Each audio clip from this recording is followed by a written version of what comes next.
നമസ്തേ. ഞാൻ Sreerekha. രേഖാമേനോൻ hair care ചാനലിലേക്ക് എല്ലാവർക്കും സ്വാഗതം. നിങ്ങൾ ചോദിച്ച ചോദ്യങ്ങൾക്കൊക്കെ മറുപടി തന്നിരുന്നു കേട്ടോ. പക്ഷേ നിർഭാഗ്യവശാൽ സൗണ്ട് ഓഫായി പോയതാട്ടോ പ്രശ്നം വന്നത്. അതാണ് പിന്നീട് കേൾക്കാൻ പറ്റാതെ വന്നത്. അപ്പോൾ ഞാൻ ഒരുവിധം അത് റിപ്പീറ്റ് ചെയ്തിരുന്നു. അപ്പോൾ ആ കൂട്ടത്തിൽ ഈ മറുപടി ചെയ്യാൻ പറ്റിയില്ല, ക്ഷമിക്കണം കേട്ടോ. ആദ്യമായിട്ട് തന്നെ മറുപടി പറയാം. പിന്നെ കൂടാതെ നിങ്ങൾ തരുന്ന എല്ലാ സപ്പോർട്ടിനും വളരെയധികം നന്ദിയുണ്ട് കേട്ടോ. നിങ്ങൾ ഫാമിലിയിൽ ജോയിൻ ചെയ്തോളൂ. നിങ്ങൾക്ക് തീർച്ചയായിട്ടും നല്ല റിസൾട്ട് ഉണ്ടാവും കേട്ടോ. പിന്നെ നീലഭൃങ്ങാതിയുടെ കാര്യം ചോദിച്ചല്ലോ. ഹോം മെയ്ഡ് ഓയിലായിട്ട് മിക്സ് ചെയ്ത് തേക്കാമോ എന്നല്ലേ? അങ്ങനെയും തേക്കാം. അതല്ലാതെ വെറുതെയും തേക്കാം കേട്ടോ. തന്നെത്താനെയും തേക്കാം. നമ്മൾ തേക്കുന്ന ഓയിലിൽ ഒരു ദിവസം നമുക്ക് വേണമെങ്കിൽ നീലഭൃങ്ങാതി മാത്രമായിട്ട് തേക്കാം കേട്ടോ. ഇനി അതല്ല, വീട്ടിലെ എണ്ണയായിട്ട് ഹോം മെയ്ഡ് എണ്ണയായിട്ട് തേക്കണമെങ്കിൽ അതും തേക്കാം കേട്ടോ. അപ്പോൾ അതിന് യാതൊരു പ്രശ്നവുമില്ല കേട്ടോ. പിന്നെ ശാലിനിജിക്ക് പനിയായിരുന്നു എന്ന് പറഞ്ഞു. പനിയൊക്കെ മാറിയല്ലോ അല്ലേ? പിന്നെ ശ്രദ്ധിക്കേണ്ടത്, പനിക്ക് നമ്മൾ മരുന്ന് കഴിക്കുമ്പോൾ ആൻറ്റിബയോട്ടിക് ആണ് തരാൻ മിക്കവാറും. അപ്പോൾ ഇങ്ങനെ ആൻറ്റിബയോട്ടിക് തരുമ്പോൾ കഫം കൂടാൻ ചാൻസ് ഉണ്ട് കേട്ടോ. കഫം കൂടുമ്പോൾ അത് ദഹനത്തെ ബാധിക്കും. പിന്നെ നമ്മുടെ ഓരോ ഫങ്ഷനെയും അത് ബാധിക്കും. അതുകൊണ്ട് കഫം ഉണ്ടെങ്കിൽ എപ്പോഴും നമ്മൾ ഇഞ്ചി വെളുത്തുള്ളി ഇട്ട് വെള്ളം ആവി പിടിക്കുന്നത് നല്ലതായിരിക്കും കേട്ടോ. ഇഞ്ചിയും വെളുത്തുള്ളിയും ചതച്ചിട്ട് വെള്ളത്തിലിട്ടിട്ട് ചൂടാക്കാം, തിളപ്പിച്ചിട്ട് ആവി പിടിക്കുന്നത് നല്ലതാണ് കേട്ടോ. പിന്നെ ധാരാളം വെള്ളം കുടിക്കണം കേട്ടോ. പനിയൊക്കെ വന്നതാണ്, അപ്പോൾ ധാരാളം വെള്ളം കുടിക്കുക. കാരണം നമുക്ക് മുടി കൊഴിച്ചിൽ കൂടാൻ ചാൻസ് ഉണ്ടാവും ഈ സന്ദർഭങ്ങളിലൊക്കെ കേട്ടോ. അപ്പോൾ അതിന് മുൻപേ തന്നെ നമ്മൾ വേണ്ട പ്രിക്കോഷൻസ് ഒക്കെ എടുക്കാം. എല്ലാവർക്കും വളരെ താങ്ക്സ് കേട്ടോ. കൂടുതൽ സപ്പോർട്ട് ഉണ്ട്. അത് കാരണം ധൈര്യമായിട്ട് നിങ്ങൾക്ക് പറയുന്ന പ്രോഡക്ട്സ്, മെറ്റീരിയൽസ് കൊണ്ടുള്ള ഈ പാക്കെല്ലാം ഉപയോഗിക്കാം കേട്ടോ. പിന്നെ എന്നോട് ചോദിച്ചു താമരയുടെ എന്താണെന്ന് മനസ്സിലായില്ല എന്ന് പറഞ്ഞു. താമരപ്പൂവിൻ്റെ ഉള്ളിലുള്ളതാണ് കേട്ടോ. ഞാൻ അതിൻ്റെ സെപ്പറേറ്റ് വീഡിയോ ഇട്ടിട്ടുണ്ട് കേട്ടോ. ഈ താമരപ്പൂവിൻ്റെ സെപ്പറേറ്റ് വീഡിയോ ഇട്ടിട്ടുണ്ട്. അപ്പോൾ സബ്സ്ക്രൈബ് ചെയ്യാത്തവർ സബ്സ്ക്രൈബ് ചെയ്താൽ അത് കിട്ടും കേട്ടോ. പിന്നെ ഞാൻ കാണിച്ചു തരാം കേട്ടോ. ഇതാണ് കേട്ടോ താമരപ്പൂവിൻ്റെ ഉള്ളിലുള്ളതാണ്.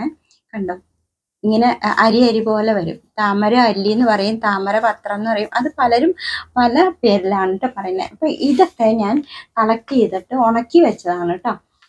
അവിടെ അമ്പലങ്ങളിലും അവിടെ ഇവിടെ എല്ലാം പോകുമ്പോൾ താമരപ്പൂ കിട്ടുമ്പോൾ അതിൻ്റെ ഉള്ളിലുള്ളതാണ് കേട്ടോ. അപ്പോൾ ഇത് ഉണക്കി നമ്മൾ വെക്കും. പിന്നെ ആവശ്യമുള്ള സമയത്ത് ഒന്ന് കഴുകിയിട്ട് ഉപയോഗിച്ചാൽ മതി കേട്ടോ. മനസ്സിലായല്ലോ അല്ലേ? ഇതാണ് താമരപ്പൂവിൻ്റെ അകത്തുള്ള സംഭവമാണ് കേട്ടോ. ഇതുപോലെ അല്ലിയും ഇങ്ങനെയായിട്ടൊക്കെ കാണും.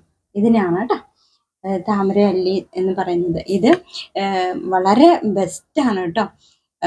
നമ്മൾ പറഞ്ഞ ഈ പാക്കിൽ ഇരട്ടി മധുരം, പിന്നെ മൈലാഞ്ചി, പിന്നെ നെല്ലിക്കപ്പൊടി, എള്ള്, അതിൻ്റെ കൂടെ ഇതും കൂടി ഇട്ടിട്ട് നമ്മൾ അരച്ച് പേസ്റ്റ് പോലെ ആക്കുക. പൊടി ഇപ്പോൾ പൊടികളെല്ലാം കിട്ടുമല്ലോ.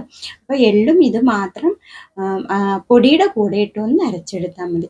അരച്ചിട്ട് അപ്പോൾ ഒന്ന് മിക്സ് ആവാനാണ് കേട്ടോ. അല്ലെങ്കിൽ ഇത് മാത്രം അരച്ചിട്ട് മറ്റേ പൊടി മിക്സ് ചെയ്താലും കുഴപ്പമില്ല. പക്ഷേ ഒന്നിച്ചാകുമ്പോൾ നല്ലോണം എല്ലാത്തിലും പിടിക്കുമല്ലോ, അതിന് വേണ്ടിയിട്ടാണ് കേട്ടോ. എന്നിട്ട് ഇത്രയും കൂട്ടങ്ങൾ ഇത് എടുത്തിട്ട് പേസ്റ്റാക്കി തലയിൽ തേച്ച് അരമണിക്കൂർ അല്ലെങ്കിൽ 1 മണിക്കൂറൊക്കെ കഴിഞ്ഞ് വാഷ് ചെയ്ത് വെറും വെള്ളത്തിൽ വാഷ് ചെയ്താൽ മതി കേട്ടോ. ഞാൻ പറയുന്ന പാക്കെല്ലാം വെറും വെള്ളത്തിൽ വാഷ് ചെയ്യാനുള്ളതാണ് കേട്ടോ. അപ്പോൾ ഇത് ആഴ്ചയിൽ നമുക്ക് 2 പ്രാവശ്യമൊക്കെ ഉപയോഗിക്കാം. നല്ല റിസൾട്ടാണ് കേട്ടോ. മുടിയുടെ തിക്നെസ്സും ഉണ്ടാവും കേട്ടോ. മുടിക്ക് നമ്മൾ തിക്നെസ് ഇല്ല എന്ന് തോന്നുന്ന അവസ്ഥയിൽ ഈ പാക്ക് ഉപയോഗിച്ചുള്ളൂ. 100% നിങ്ങൾക്ക് ഉറപ്പാണ് കേട്ടോ. നല്ല റിസൾട്ടുള്ള സംഭവമാണിത്. ഈ ഇത്രയും കാര്യങ്ങൾ കേട്ടോ. ഒന്നുകൂടി പറയാം. ഇരട്ടി മധുരം, മൈലാഞ്ചിപ്പൊടി, നെല്ലിക്കപ്പൊടി, എള്ള്, പിന്നെ ഈ താമരകേസരം 2 3 പൂവിൻ്റെ എടുത്താൽ മതി കേട്ടോ. ഒരുപാടൊന്നും എടുക്കണമെന്നില്ല. പിന്നെ എണ്ട് കൂടുതലുണ്ടെങ്കിൽ നമുക്ക് 3 5 ഒക്കെ ആക്കി എടുക്കാം കേട്ടോ. അതിന് കുഴപ്പമൊന്നുമില്ല. പിന്നെ എള്ളൊക്കെ എടുക്കുമ്പോൾ, പിന്നെ ഇത് എടുക്കുമ്പോൾ ഒന്ന് കുതിർത്തിയിട്ട് നമ്മൾ അരച്ചാൽ പെട്ടെന്ന് അരയും. അത്രയേ ഉള്ളൂ കേട്ടോ. ഈ വെള്ളം തളിച്ച് അമ്മിയിലാണെങ്കിൽ അങ്ങനെ അരയ്ക്കാം, മിക്സിയിലാണെങ്കിൽ ഇത്തിരി വെള്ളം തളിച്ചിട്ട് അരച്ചെടുത്താൽ മതി. അപ്പോൾ ഇതൊക്കെ ഭയങ്കര റിസൾട്ടാട്ടോ. നല്ല റിസൾട്ടാണ്. ഇതാണ് ഞാൻ 8ാം ക്ലാസ് മുതൽ തേച്ചിരുന്ന പാക്ക് കേട്ടോ. മുത്തച്ഛൻ പറഞ്ഞു തന്ന പാക്കാണ്. അപ്പോൾ അത് നിങ്ങൾ കൂടി ഉപകാരമായിക്കോട്ടെ എന്ന് വിചാരിച്ചിട്ട് പറഞ്ഞതാണ് കേട്ടോ. അപ്പോൾ ഉപയോഗിക്കാത്തവരൊന്ന് ഉപയോഗിച്ച് നോക്കൂ കേട്ടോ. നിങ്ങൾക്ക് ഈ മുടക്കുള്ള ദിവസങ്ങളൊക്കെ വീട്ടിലിരിക്കുന്ന ദിവസങ്ങളിലൊക്കെ ഈ പാക്ക് നമുക്ക് ഉപയോഗിക്കാവുന്നതാണ്. മുടി ഒരുപാട് ഇങ്ങനെ പെട്ടെന്ന് പെട്ടെന്ന് വളരണ പോലത്തെ ഒരു തോന്നൽ നമുക്കുണ്ടാവും. തോന്നൽ മാത്രമല്ല വളരുന്നുണ്ടാവും. അത് മറ്റുള്ളവർക്കും കൂടി മനസ്സിലാക്കാൻ പറ്റുന്നുണ്ട്. നിങ്ങളിത് ധൈര്യമായിട്ട് തേച്ച് നോക്കിയപ്പോൾ ഒരുപാട് പേര് ഇതുപോലെ ചോദിക്കും, മുടിക്ക് നല്ല വ്യത്യാസം ഉണ്ടല്ലോ, മുടി പെട്ടെന്ന് വളരുന്നുണ്ടല്ലോ എന്ന് കേട്ടോ. ഇത് സ്വന്തം അനുഭവമാണ് കേട്ടോ. ആ അനുഭവത്തിന്റെ വെളിച്ചത്തിൽ പറയുന്നതാണ്. അതുപോലെ പഴവും ഒലിവ് ഓയിലും തേച്ചിട്ടുള്ള പാക്ക് അത് സൂപ്പറാന്ന് പറഞ്ഞു. വളരെ നന്ദിയുണ്ട് കേട്ടോ. നിങ്ങൾക്ക് ഏത് അതുപോലെ കറ്റാർവാഴ പ്ലസ് ഒലിവ് ഓയിൽ ഏത് പാക്ക് ഉപയോഗിച്ചാലും റിസൾട്ട് കിട്ടാതിരിക്കില്ല നിങ്ങൾക്ക് കേട്ടോ. പലതരം ഉണ്ട് പാക്ക്. നിങ്ങൾക്ക് സൗകര്യമുള്ള പോലെ നിങ്ങൾക്ക് തേക്കാം കേട്ടോ. കാരണം ഓരോരുത്തർക്കും സൗകര്യം കിട്ടുന്ന സമയമൊക്കെ കിട്ടുന്ന പോലെയാണല്ലോ. അപ്പോൾ അതിൽ എളുപ്പം യൂസ് ചെയ്യുന്ന സംഭവങ്ങൾ കുറച്ചൊക്കെ ഞാൻ ഇട്ടിട്ടുണ്ട്. അപ്പോൾ ഒട്ടും സമയമില്ലാത്തവർക്ക് ആ പാക്ക് ഉപയോഗിക്കാം കേട്ടോ. ഒലിവ് ഓയിൽ, കറ്റാർവാഴ, പിന്നെ പപ്പായ പ്ലസ് ഒലിവ് ഓയിലുണ്ട്. അതുപോലെ മുടി ഒരുപാട് ഊരിപ്പോകുന്നവർക്ക് പൊട്ടറ്റോ പീൽ പ്ലസ് ഒലിവ് ഓയിലുണ്ട്. ഇതെല്ലാം റിസൾട്ട് കിട്ടിയിട്ടുള്ളവരുണ്ട് കേട്ടോ. അപ്പോൾ എല്ലാവരും റിസൾട്ട് കിട്ടുന്നവർ തുറന്ന് പറയുന്നുണ്ട്. അതിലും വളരെ സന്തോഷമുണ്ട് കേട്ടോ. നിങ്ങൾ ഉള്ളിൽ തുറന്ന് പറഞ്ഞല്ലോ. അപ്പോൾ അത് കേൾക്കുമ്പോൾ ഒന്നുകൂടി സന്തോഷമാണ്. കാരണം ഇത് നല്ല റിസൾട്ടുള്ള സംഭവങ്ങളാണ് കേട്ടോ. ഈ പാക്ക് എല്ലാം ഞാൻ ഉപയോഗിക്കുന്ന പാക്കാണ് കേട്ടോ. ഒരെണ്ണം പോലും ഉപയോഗിക്കാത്ത പാക്കില്ല കേട്ടോ. അതുകൊണ്ടിട്ടാണ് ഞാൻ നിങ്ങളെ കാണിച്ചും കൂടി തരുന്നത് കേട്ടോ. അപ്പോൾ നമുക്കിപ്പോൾ ആഴ്ചയിൽ നമ്മൾ പലതരം, ഞാൻ പറഞ്ഞല്ലോ ഒലിവ് ഓയിൽ 2 ദിവസം ഒലിവ് ഓയിലാണെങ്കിൽ പിന്നെ 2 ദിവസം നമുക്ക് വേറെ ആയുർവേദ പാക്കുള്ളത് തേക്കാം. അതല്ലെങ്കിൽ ജെല്ലുകൾ തേക്കാം. മുടി എപ്പോഴും ഹൈഡ്രേറ്റ് ആയിട്ടിരിക്കണം എന്ന് മാത്രമേ ഉള്ളൂ കേട്ടോ. അപ്പോൾ താരനൊന്നും ഉണ്ടാവില്ല, മുടി പൊട്ടിപ്പോവില്ല കേട്ടോ, സ്പ്ലിറ്റ് എൻഡ് ആവില്ല, കായം വരില്ല. എപ്പോഴും നമ്മൾ ഇങ്ങനെ മുടി ഇങ്ങനെ സംരക്ഷിച്ചുകൊണ്ടിരിക്കുകയാണെങ്കിൽ മുടി വളർന്നു കൊണ്ടിരിക്കും. ധാരാളം മുടി പോയിക്കൊണ്ടിരിക്കും. അതുപോലെ തന്നെ യാതൊരു വിധത്തിലും നിങ്ങൾ വിഷമിക്കേണ്ട, പോയ മുടി തിരിച്ചു വരും കേട്ടോ. നമ്മൾ ഈ പാക്കും കാര്യങ്ങളൊക്കെ ഉപയോഗിച്ച് വരുമ്പോൾ എല്ലാം പോയ മുടി നമുക്ക് തിരിച്ചു വരും. ഇപ്പോൾ നീളമുള്ള മുടി ചിലവർ ഊരിപ്പോയി ഒട്ടും മുടിയില്ലാത്ത കാണുന്നത്, അത് നമ്മൾ ഇതുപോലെ ടിപ്സും കാര്യങ്ങളൊക്കെ ഉപയോഗിക്കാത്തതിൻ്റെ പ്രശ്നമാണ്. നമ്മൾ ചിലപ്പോൾ എന്തുകൊണ്ടാണ് അത് പോകുന്നതെന്ന് നമ്മൾ ശ്രദ്ധിക്കാം. പല പ്രശ്നങ്ങളുണ്ട്. ഞാൻ മുമ്പത്തെ വീഡിയോയിലൊക്കെ സൂചിപ്പിച്ചിട്ടുണ്ട് കേട്ടോ. ഇന്ന പ്രശ്നങ്ങൾ മുടി കൊഴിച്ചിലും സാധ്യമാവും കേട്ടോ. അപ്പോൾ നമ്മൾ എന്താ ചെയ്യേണ്ടത്? മുടി കൊഴിഞ്ഞു പോണത് പൊക്കോട്ടെ, പൊഴിഞ്ഞതിനെ കുറിച്ച് ഒരിക്കലും നമ്മൾ വിഷമിക്കേണ്ട കേട്ടോ. കൂടുതൽ വിഷമിക്കുന്തോറും ടെൻഷനാവും. അപ്പോൾ പിന്നെ നമ്മൾ എപ്പോഴും ടെൻഷൻ കൂടുമ്പോൾ മുടി കൊഴിച്ചിൽ കൂടും കേട്ടോ. അപ്പോൾ നിങ്ങൾ അതൊന്നും നോക്കണ്ട. പിന്നെ പറയാവുന്ന കാര്യം, ധാരാളം വെള്ളം കുടിക്കുക. വൈകുന്നേരങ്ങളിൽ മുടി വിടുത്തുക. ഒരു ദിവസം പോലും മുടി വിടുത്താതിരിക്കരുത് കേട്ടോ. മുടി വിടുത്തി പിന്നെ ഇട്ടിട്ട് വേണം കിടക്കാൻ. അപ്പോൾ തല്ലി മുടിയൊന്നും പോവില്ല കേട്ടോ.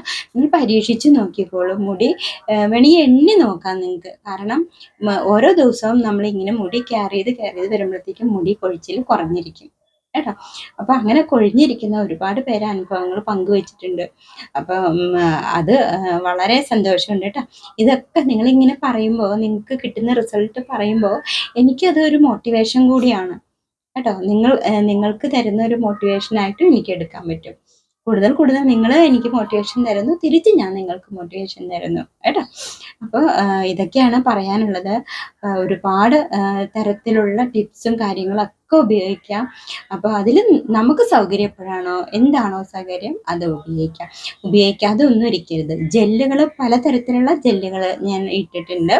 അപ്പോൾ ആ ജെല്ലും നമുക്ക്, അതുപോലെ ഇരട്ടിമധുരം പ്ലസ് ഗ്ലിസറിൻ, അത് വളരെ സൂപ്പറാണ് കേട്ടോ. എല്ലാം സൂപ്പർ പാക്കാണ്, ഒന്നിനോട് മെച്ചം കേട്ടോ. അത് നമ്മൾ ഉപയോഗിച്ച് വരുമ്പോഴാണ് നമുക്ക് അതിൻ്റെ ഗുണം മനസ്സിലാവുന്നത്. മുടിയൊക്കെ സിൽക്കി ആയിട്ടിരിക്കും. അതുപോലെ ഷാമ്പു, സോപ്പ് നിങ്ങൾ ഒരിക്കലും ഉപയോഗിക്കരുത് കേട്ടോ. അവോയ്ഡ് ചെയ്യണം. സോപ്പിനും ഷാമ്പുവിനും പകരം അതും വീഡിയോ ഇട്ടിട്ടുണ്ട് കേട്ടോ. അതൊക്കെ ഒന്ന് കാണാം, സബ്സ്ക്രൈബ് ചെയ്ത് കാണാം കേട്ടോ. അപ്പോൾ ഇത്രയും നാളും ഷാമ്പു ഒക്കെ ഉപയോഗിച്ചിട്ടുള്ളവർ എന്തായാലും അതിൽ കെമിക്കൽസ് ഉണ്ടാവും. പിന്നെ നമ്മൾ എന്തൊക്കെ ചെയ്താലും നമുക്ക് അതിൻ്റെ റിസൾട്ട് കിട്ടാൻ വിഷമമായിരിക്കും. അതുകൊണ്ട് ആദ്യമായിട്ട് സോപ്പ് ഉപേക്ഷിക്കുക. ഷാമ്പു ഉപേക്ഷിക്കുക കേട്ടോ. ഇതൊന്നും ഉപയോഗിക്കരുത്. ചെറിയ ചെറിയ വെള്ളി വീഴുന്നുണ്ട് ഇടയ്ക്ക്, ക്ഷമിക്കണം കേട്ടോ. അപ്പോൾ ഈ സോപ്പ് ഷാമ്പു നമുക്ക് വേണ്ട കേട്ടോ. പകരം ഈ പറഞ്ഞ ആ ആയുർവേദ പൊടികൾ കാര്യങ്ങളൊക്കെ ഉണ്ട്. അപ്പം അതിന് പ്രത്യേകം വീഡിയോ ഇട്ടിട്ടുണ്ട് കേട്ടോ. അതൊക്കെ ഒന്ന് കണ്ടു നോക്കണം. പിന്നെ മുടിക്ക് വേണ്ടിയിട്ട് എന്തൊക്കെയാണ് ചെയ്യേണ്ടത്, മുടി എങ്ങനെ കെയർ ചെയ്യാം, ഇതിനൊക്കെ കുറിച്ചിട്ട് വീഡിയോ ഇട്ടിട്ടുണ്ട് കേട്ടോ. അപ്പം അതൊക്കെ ഒന്ന് കണ്ടു നോക്കാം. എന്തായാലും ആരും വിഷമിക്കരുത് കേട്ടോ. മുടി കൊഴിച്ചിൽ എല്ലാവരുടെയും മാറിക്കിട്ടും. പുതിയ പുതിയ മുടികളൊക്കെ വരും. അപ്പോൾ ഇത്രയും കാര്യങ്ങൾ പറയണമെന്നുണ്ട്. മുടിയെക്കുറിച്ച് എന്ത് സംശയം ഉണ്ടെങ്കിലും ചോദിച്ചോളൂ കേട്ടോ, പറഞ്ഞു തരാം. അപ്പോൾ നല്ലൊരു വീഡിയോയുമായിട്ട് നാളെ കാണാം. എല്ലാവരും നന്നായി.